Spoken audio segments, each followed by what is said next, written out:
Баршаңызға қайырлы күн, сіздермен Нұрзина. Бүгін тауық етін көкөністермен бірге осылай арнайы пакетке салып, пеште пісіретін боламыз. Өте жылдам уақытта дайын болады.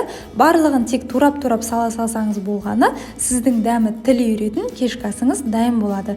Видеоны міндетті түрде соңына дейін көріп, менімен бірге болыңыздар. Сіздерге ұнайтынына сенімдімін. Ең алдымен көкөністеріміздің барлығын осылай турап аламыз. Бұл жерде 800 грамдай картоп, осылай орташа көлемде турап шықтым. Үстінен ұсақтап туралған бір пиязды және 3-4 тісше сарымсақты майдалап турап саламыз. Және бір сәбізді де осылай жұқалап турап саламыз.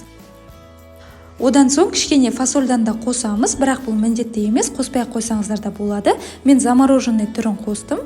Дәміне қарай тұз және ірі қара бұрыштан да аздап саламыз. Лавр жапырағын қоссаңыздар да болады. Барлығын жақсылап осылай араластырып шығамыз. Одан кейін бізге осындай арнайы Маги фирмасының тауық етіне арналған дәмдеуші қажет болады. Кез келген дүкендерде оңай табылады. Көріп тұрғандарыңыздай жоғарғы жағында пісіруге арналған пакеті де қоса бірге жүреді. 2 сан тауық етін ірілеп турап, осы дәмдеушімізден салып, барлығын жақсылап бір келкі болғанша араластырып шығамыз.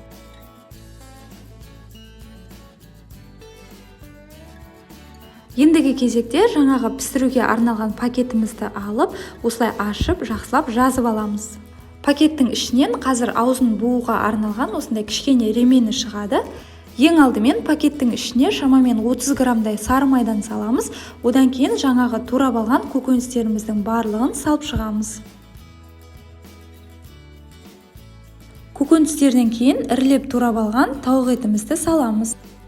Менің каналымнан алдағы уақытта шығып тұратын жаңа видео рецептерді жіберіп алмас үшін каналыма тіркеліп, жанындағы қоңырауша белгісін міндетті түрде басып қойыңыздар.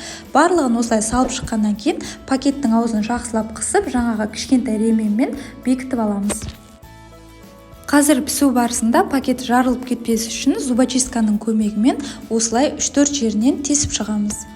Пісіретін формамызға салып, алдын ала 190 градуста қызып тұрған пеште 1 сағаттай пісіріп аламыз. 1 сағат уақыт өткеннен кейін біздің тауық етіміз көкөністермен бірге осылай кереметтей болып, шырыны бөлініп, өте дәмді болып пісіп шығады. Міндетті түрде дайындап көріңіздер, сіздерге және отбасыларыңызға ұнайтынына сенімдімін. Видео пайдалы болған болса, каналға міндетті түрде тіркеліп, қоңырауша белгісін басып қойыңыздар, және де комментарий бөлімінде өз пікірлеріңізді қалдыруды ұмытпаңыздар.